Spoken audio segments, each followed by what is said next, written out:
일단 여기 있는 에셋들이 다 저희 오븐 AI를 통해서 사용자분들이 만들어 주시거나 아니면 저희가 직접 만든 엑셋인데요. 보시면은 다운로드해서 이제 배경이 없는 상태에서 곧장 본인의 프로젝트에 적용이 가능하시고, 그 외에도 이제 좀 프롬프트를 작성하기 어려우신 분들을 좀 배려해서 금방금방 쓸 수 있는 프리셋 등을 좀 만들어 봤는데요. 이를테면 이런 식으로 작성할 수가 있겠습니다. 3D 아이콘 of 햄버거를 했을 경우에는 이제 햄버거와 관련된 3D 아이콘이 생성됩니다. 네.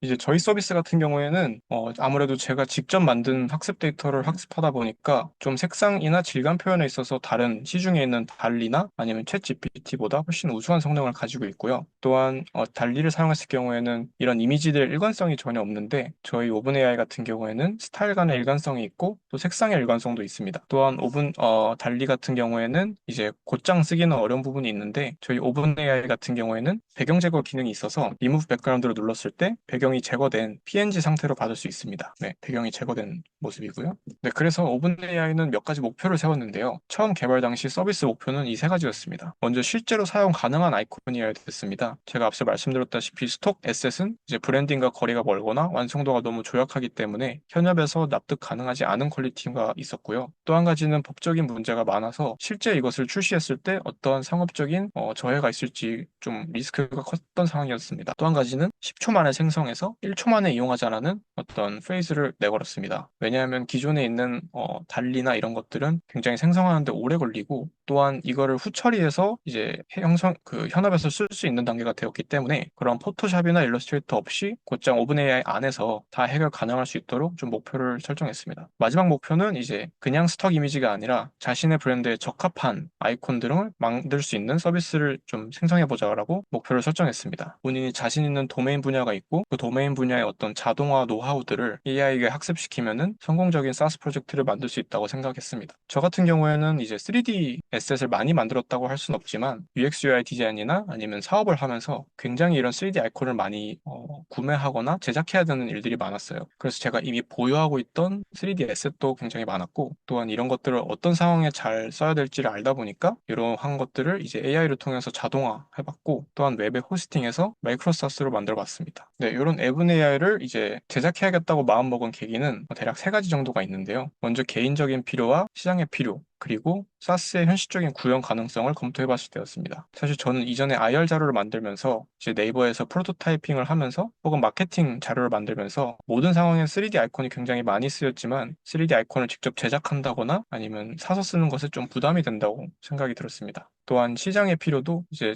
저와 같은 생각을 많이 가진다고 관찰을 했는데요. 이를테면 토스 에셋도 이제 사실 비슷한 서비스가 있지만 공개가 되지 않아서 공개를 해달라는 굉장히 강력한 요청들이 있었고, 또 해외에서 유사한 아이콘 생성 서비스가 있지만 굉장히 조약해도 어느 정도의 매출이 발생하는 것을 관찰했습니다. 또한 사스 동안 제가 굉장히 오랫동안 구축한 학습 데이터가 있고, 또 AI 모델을 통해서 엔드 데이터만 구매할 수 있는 비즈니스 모델이기 때문에 3D 아이콘을 제작하는 것이 제가 딱 생각하던 사스 모델과 굉장히 적합하다고 결론을 내렸습니다. 이제 개인적인 그 상황에 대해서 조금 더 구체적으로 말씀을 드리자면, 사실 이제 많은 디자인의 트렌드가 불과 몇 년 전만 해도 완전히 플랫하게 갔지만 뭐 토스나 네이버 등 몇몇 기업 그리고 외국 기업들을 봤을 때 점차 3D 디자인으로 넘어가고 있는 상황입니다. 그래서 이렇게 변화하는 디자인 트렌드에서 또 프로토타이핑이나 마케팅물 제작을 위해서 굉장히 많은 3D 아이콘이 필요했었고, 이러한 3D 아이콘을 굉장히 빨리 제작할 수 있는 서비스가 있으면은 제 자신이 좋을 것 같다고 생각을 했습니다. 또한 오래 걸리지만 퀄리티가 굉장히 낮은 시중에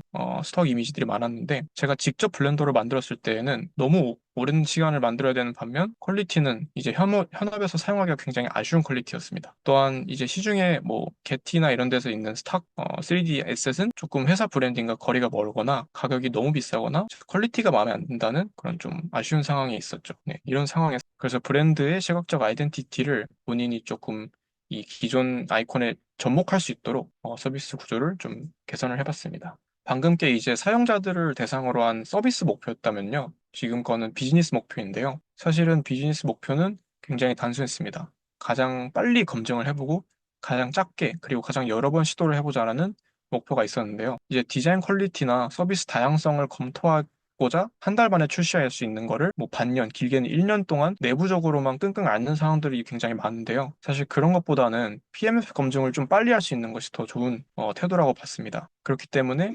저는 이제 디자인 같은 경우에도 조금 기존에 있는 템플릿이나 아니면은 제가 이전에 했던 작업들을 좀 활용해서 굉장히 빠른 시간에 디자인을 만들 수 있었고, 또한 서비스도 여러 가지 서비스가 지금 준비는 되어 있지만 사실 아이콘 하나만 생성하는 서비스만 내놔서 어떻게 보면 굉장히 작고 빨리 시장 검증을 했다고 할 수 있습니다. 그리고 두 번째는 사실 3D 아이콘의 수요는 한국뿐만 아니라 전 세계에 있잖아요. 어떻게 보면 미국과 유럽에 더 많은 수요가 있다고 할 수 있는데 시작부터 전 세계 이용자들을 좀 겨냥하고 서비스를 만들자라고 생각을 했습니다. 그래서 제 전략은 한국 시장에서 빠르게 검증을 해서 품질이나 개선점들을 좀 피드백 받고 그다음 곧장 전 세계 시장에 공개를 해서 조금 더 큰 수요와 더 큰 이용자층을 구축할 것을 좀 목표로 설정을 했고요. 마지막으로는 좀 최대한 작게 운영을 하고 싶었어요. 제가 뭐 이전에 플랫폼 운영을 하면서 뭐 많은 직원들이 있었던 건 아니지만 그래도 7명이라는 팀이 사실 그 안에서 의견을 다 조율하고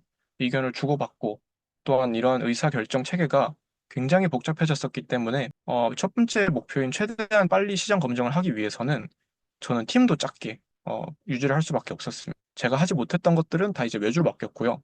또 한 가지는 제가 직접 수익이 벌기 전까지는 유료 마케팅을 일절 금지하겠다는 생각을 했었습니다. 그 이유는 여러 가지가 있겠지만 사실 유료 마케팅을 하면 금방금방 어떻게 보면 가시적인 성과를 얻을 수 있거든요. 하지만 이런 성과들이 얼마나 오래 지속될지도 모르고 더 중요한 것은 제 서비스가 정말로 사람들의 마음을 움직이고 있는지에 대해서 판단할 수 있는 지표가 좀 사라지기 때문에 이러한 목적들을 가지고 좀 빠르게 운영을 해봤습니다.